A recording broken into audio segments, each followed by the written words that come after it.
we also have the press conference from last night. Which That's big news. Oh, my gosh. Did you know, Glenn? Yeah. Think about this. Just think about it I'm for a thinking second. about it. Okay.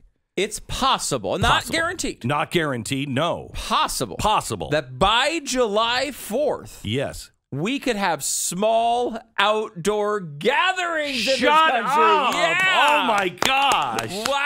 Oh, my gosh. Hey, I want you to know that because Joe Biden believed in the American system, he believed in, and he was there. Amen. You know, he was there saying, we're going to beat this thing, that we're going to have 100 million vaccines in this dark, dark winter where no miracle is coming. No miracle is coming. Certainly not the fastest ever developed vaccine. No.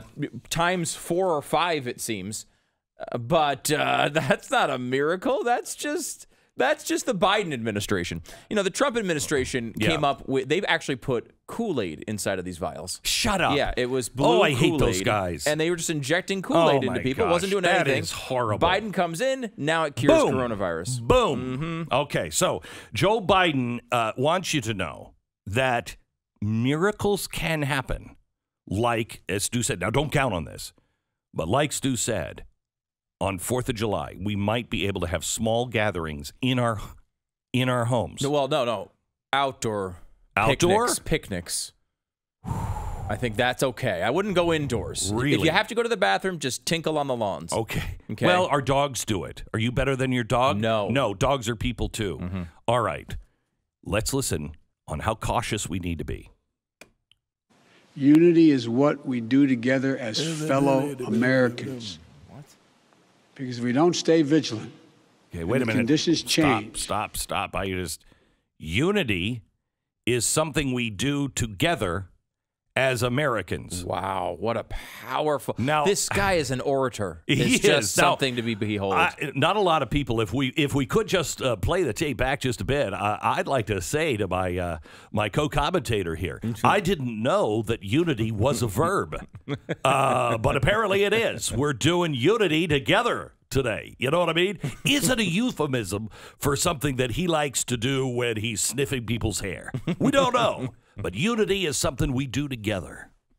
unity is what we do together. Stop as just a second. fellow- Is it unity or is it unity? Unity. It's unity. If you listen to him carefully, I think we're mishearing this. It's not unity, it's unity. Unity, like P. Diddy? Could be. This could is be. like P. Diddy's older brother? Let's listen carefully.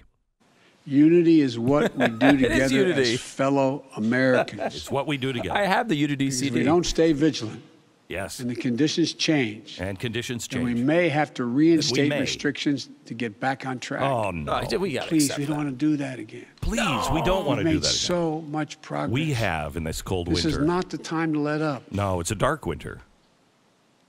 Go ahead. Just as we were emerging from a dark winter dark.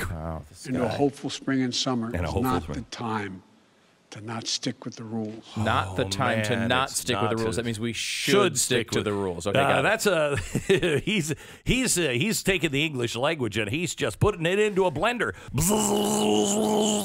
and pouring it out into everybody's glass. Have a drink. I never had the super high opinion of Barack Obama as an orator, but after listening to Joe Biden, I'm starting to rethink that. Maybe he was okay. And I would have talked about unity. Unity is something that we all do together as Americans.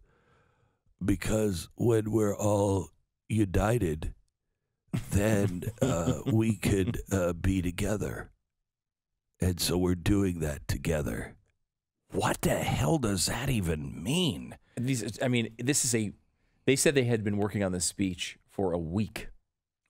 It had been tweaked and reformed and everything for an entire week. This is not good. You know, one of these days I'm going to get an IBM Selectric, because then when I make a mistake, I can just hit the little thing and it pulls that right off the page. And but we're still using the old Corona typewriter to make these unities. Speech is unity. I meant unity, but I didn't have the IBM Selectric, so now I just wrote unity.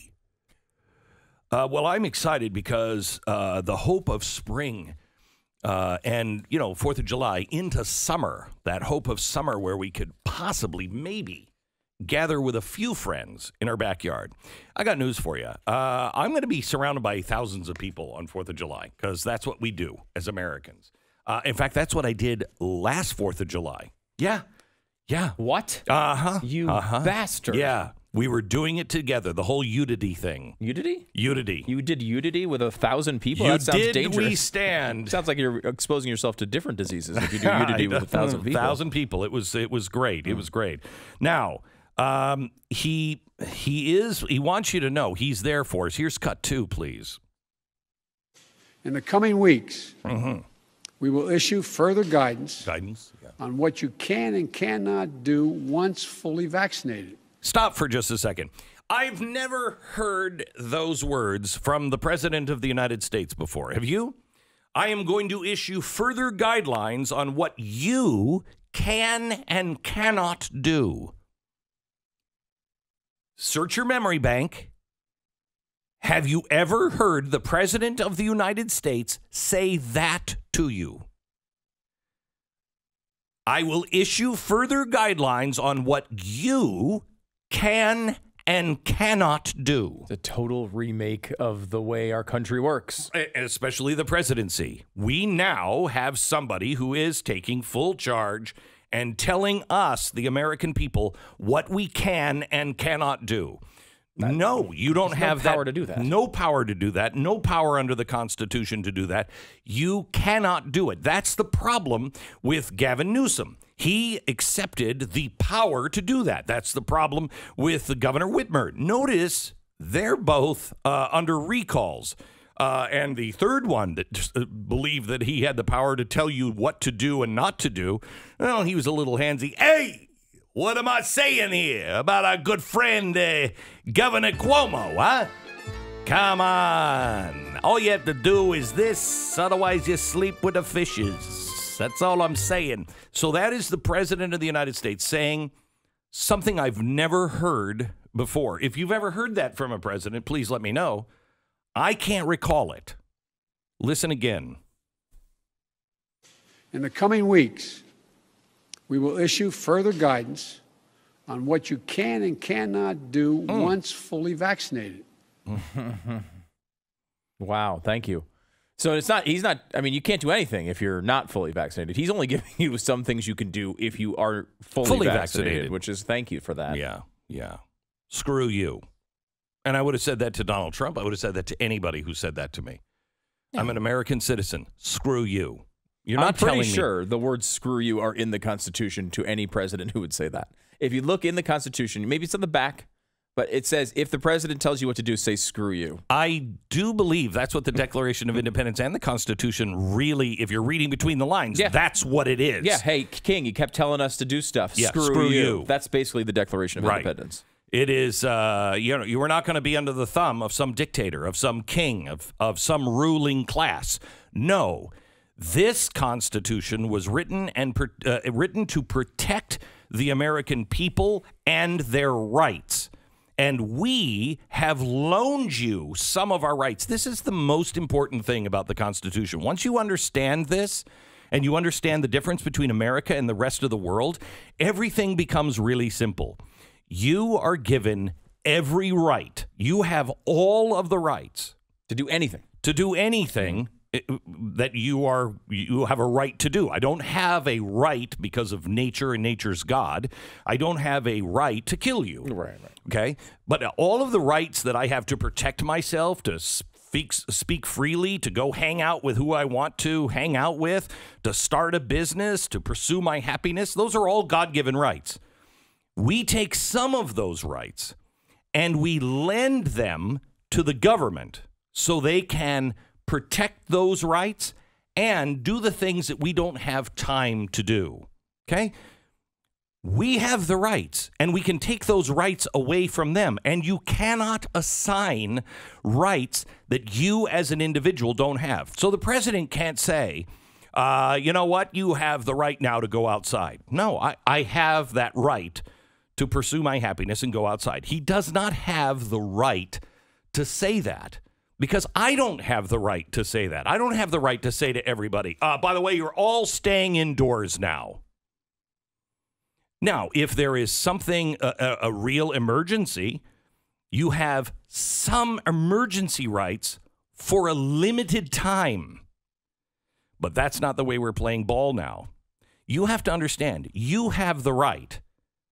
And when the government becomes hostile to those rights, you are required by the Declaration of Independence to stand up and take those rights back. Demand that those rights are returned or secured.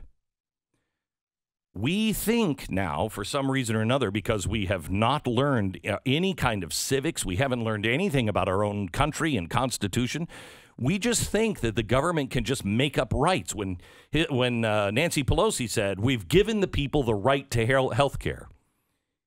Who do you think you are, God? Because only one that can manufacture rights, and he's done all of that, so, he's done that a long time ago, is God. So now you're making rights up? And you're telling me what I have to do? I will be further issuing further guidelines on what you can and cannot do. Sorry, you're not a king. No.